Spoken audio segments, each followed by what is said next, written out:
Hi guys, welcome to my channel Lush Foliage. I hope you guys are fine and are safe. So I thought in today's video, let me add two plants at the same time because both of them have the same growing conditions and the same requirements. Be it the soil, be it the watering, or be it the light requirement and the humidity and temperature, everything is the same because they both belong to the family of Maranthaceae.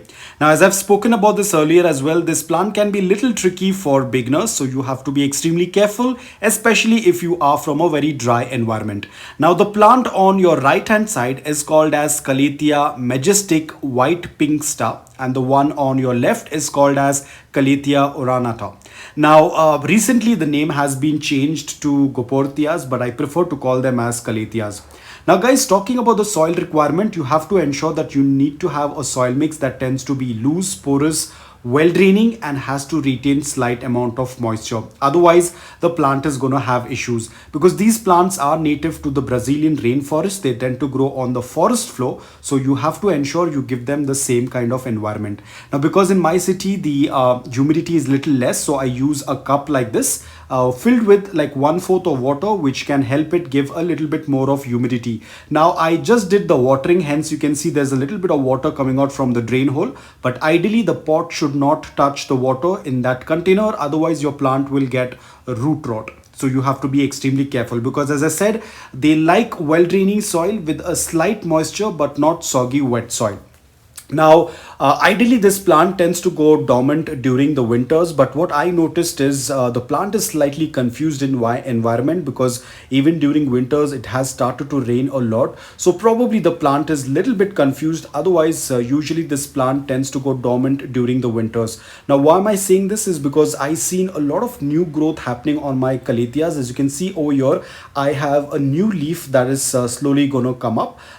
And if you want to propagate this, you can always wait for the leaf to come up and then you can take out the plant and divide it by root division. That is one of the method that will work out really well.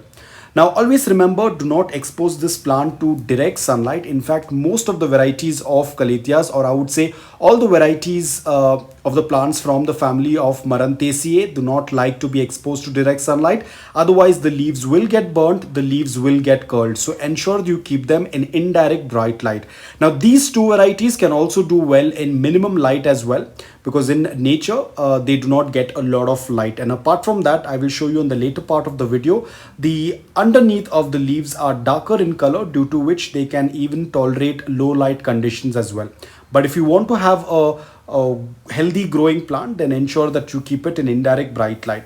Now, if you are from a coastal area, this plant is going to work out really well for you. But if you are from a dry environment, it will be little tricky to grow this plant because, as I said, it belongs to the Brazilian rainforest. So it prefers a lot of humidity around the plant. Only then the plant tends to do quite well. Otherwise, if the environment is very dry, the leaves will start to turn crisp. And as I said, that I'm very surprised that this plant is putting out a lot of new growth. Let me show you this pot as well. As you can see over here, again, there are two new shoots coming up. Now, the roots are little visible because the rainwater was constantly falling over here. I forgot to move the plant, so all of the soil got disturbed. But ideally, the roots are not visible. I will be putting in a little bit of soil after I'm done with this video. But I just wanted to quickly give you a look of how the new growth tends to look like. Now, if you want to propagate this, you can always take out the plant and then separate these rhizomes that are going to be present in the soil. But always wait for the leaves to show up, only then go ahead and separate it. That is going to work out much well. Now, apart from this, fertilizers, do not add fertilizers during winters because the plant tends to go dormant.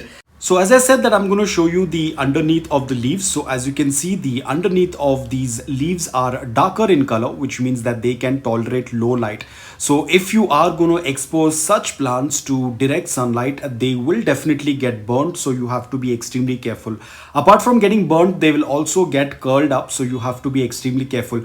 Now over here, my plant was also slightly burnt because initially there was a lot of indirect bright light. But when the sun's direction changed, this leaf was exposed to direct sunlight. And you can see that patch wherein the leaf got burnt. So this is how it usually happens. So you have to be extremely careful.